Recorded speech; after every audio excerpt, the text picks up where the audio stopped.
de la salud. Así que comencemos. El primero son los principios básicos del comportamiento.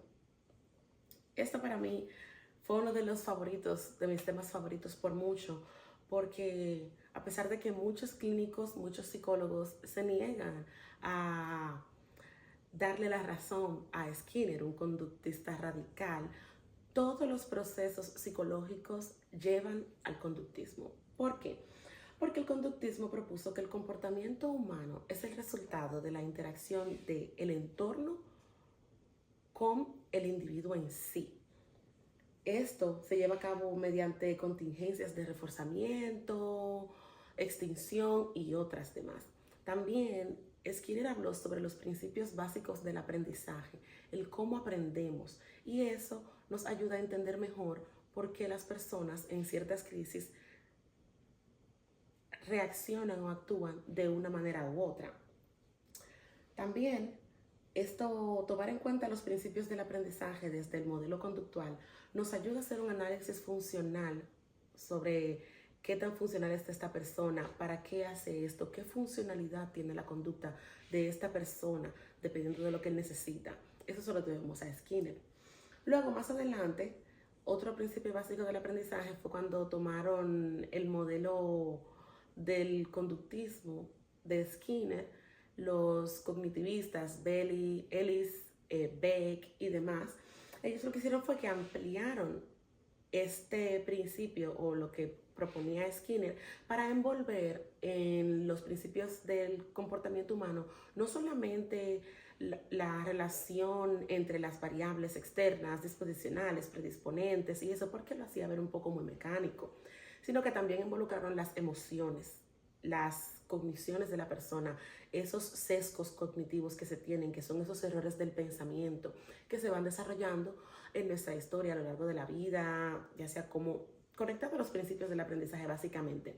Pero el modelo cognitivo conductual toma esos patrones de pensamiento funcionales o disfuncionales, sobre todo los disfuncionales, los une a las emociones y desde ahí entonces nos explica el comportamiento humano, sobre todo en ocasiones de crisis.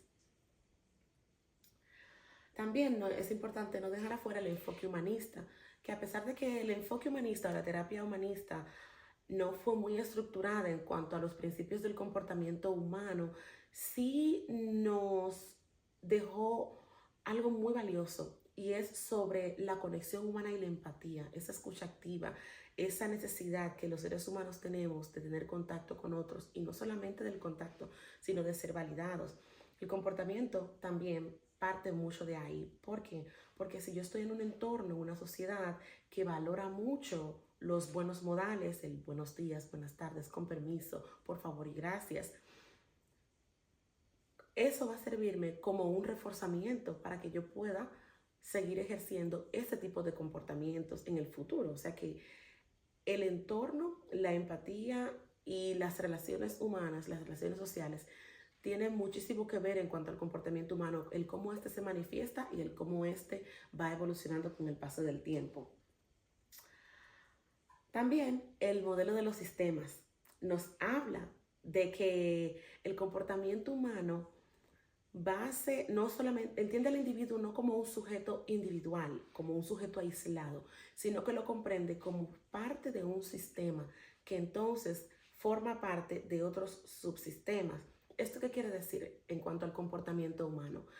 Vamos a decir que yo formo parte de un sistema familiar, que es un sistema de los primarios, mi familia.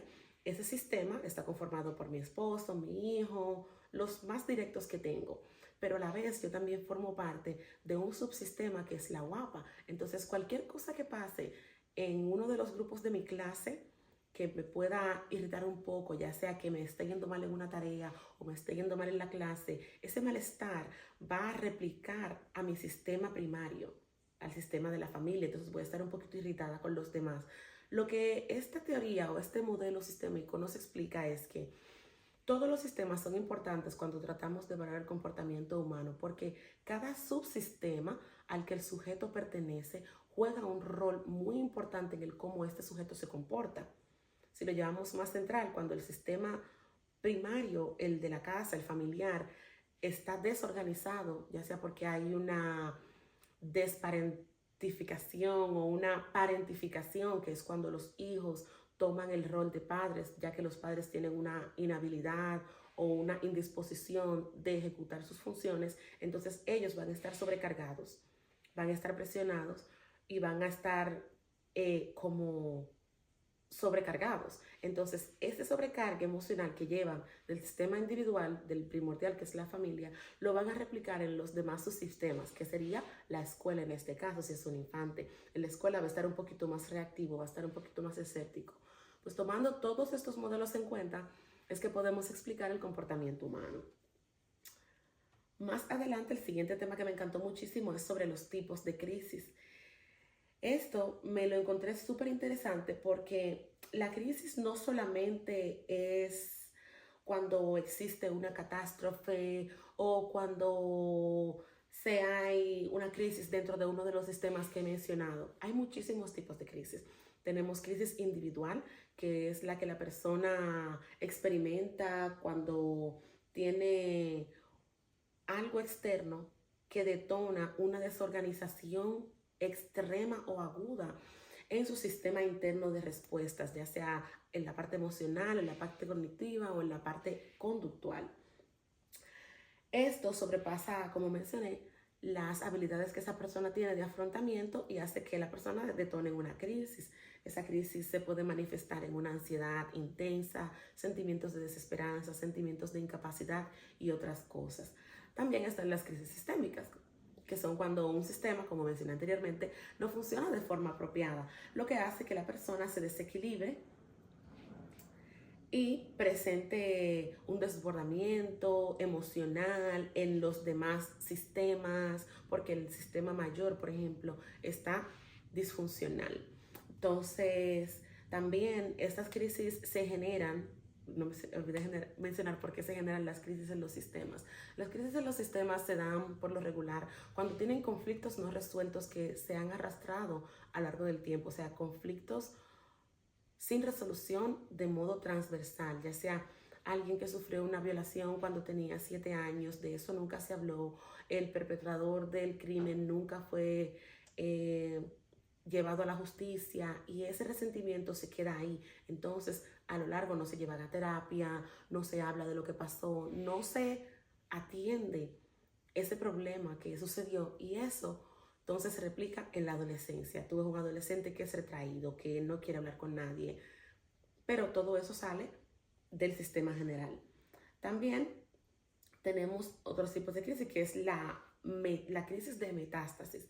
Esta crisis me gustó mucho porque, como el nombre lo explica, metástasis hace referencia a un tipo al cáncer, no a un tipo en particular, a cualquier cáncer que no se trate.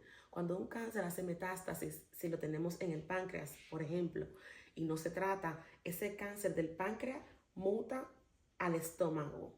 Y del estómago, si sigue sin tratarse, entonces invade el intestino. Y entonces de ahí luego invade los riñones. Y cuando llega a los riñones, ya pues perturba o diríamos que elimina el funcionamiento de la persona. Lo mismo pasa con las crisis. Cuando hablamos de crisis de metástasis, es cuando la persona tiene factores estresantes o tiene experiencias estresantes, críticas y agudas en un momento determinado que no se tratan. Entonces esas experiencias lo que hacen es que evolucionan. La tuve a nivel psicológico, por así decir. Entonces, como no se me atendió y no se me solucionó, ya entonces voy manifestándolo en la parte conductual. Ya voy comportándome de una forma un poco más arisca y eso entonces muta a la parte a los círculos en los que me desenvuelvo, laboral, social, familiar, porque la parte psicológica que se vio afectada por ese evento estresante de manera extrema no se atendió, entonces fue replicando. De la psicológica, que involucra todo, vamos a decir que de la parte cognitiva mutó, que son las emociones, el pensamiento y todo eso, mutó a la parte conductual, que es esa parte que le muestro. Entonces, cuando muta a la parte de la conducta, pues comienza a afectar esas cosas, esas esferas importantes de mi desarrollo, mi trabajo, mi familia, mis relaciones interpersonales y demás. Están también las crisis por catástrofes, que como su nombre lo indica, es cuando pasan catástrofes, cuando existen fenómenos naturales o incluso tecnológicos de gran escala y la persona no se trata a tiempo. Esas crisis, por lo regular, los huracanes, los ciclones, los tiroteos, incluso en ciertas escuelas, generan una sacudida, hacen una sacudida en las ay Dios mío, en las capacidades de afrontamiento del sujeto. Entonces, cuando se desbordan estas capacidades de afrontamiento, el sujeto entra en un estado, puede ser hasta de shock, de una parálisis, no saben qué hacer, presentan ansiedad, presentan desorientación, despersonalización, desrealización, más la frustración que puede. Y cuando no se tratan las crisis por catástrofe a tiempo, pueden resultar a largo plazo en un trastorno de estrés postraumático, que es ya un diagnóstico un poquito más complejo de tratar. Ahora vamos a hablar sobre las emergencias del comportamiento. ¿Qué son las emergencias del comportamiento? Las emergencias del comportamiento son situaciones internas que una persona presenta y que pueden resultar en una potencial amenaza tanto para la integridad física de la misma persona como para daños a terceros. Cuando me refiero a situaciones internas, intensas, me refiero a delirios, a psicosis, esas personas que tienen diferentes tipos de alucinaciones, como la presentan las personas con esquizofrenia. Esas son emergencias del comportamiento porque atentan contra la integridad física de la persona, y no solamente de la persona en sí, sino de cualquier persona que los pueda rodear. Para hacer un ejemplo más puntual, una persona que tenga, vamos a decir, un trastorno depresivo mayor, que no le vea ningún futuro a seguir avanzando, que no le vea ninguna razón al seguir viviendo, que haya entrado en esa triada cognitiva de la depresión, que es una visión totalmente desproporcionada de sí mismos, donde dicen no valgo nada, no soy nadie, soy una carga para los demás. Entonces ahí vamos, es una visión negativa de sí mismo. Luego una visión negativa del mundo, el mundo está lleno de personas horribles, nadie se preocupa por mí, no vale la pena seguir luchando, y eso entonces se lleva a una visión negativa del futuro también.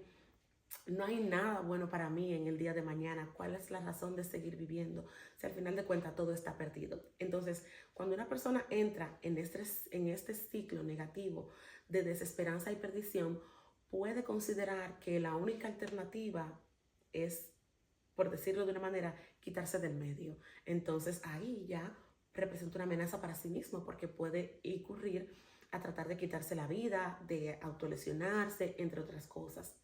También en los casos de esquizofrenia, los pacientes esquizofrénicos que están en episodio psicótico agudo representan una crisis una emergencia del comportamiento.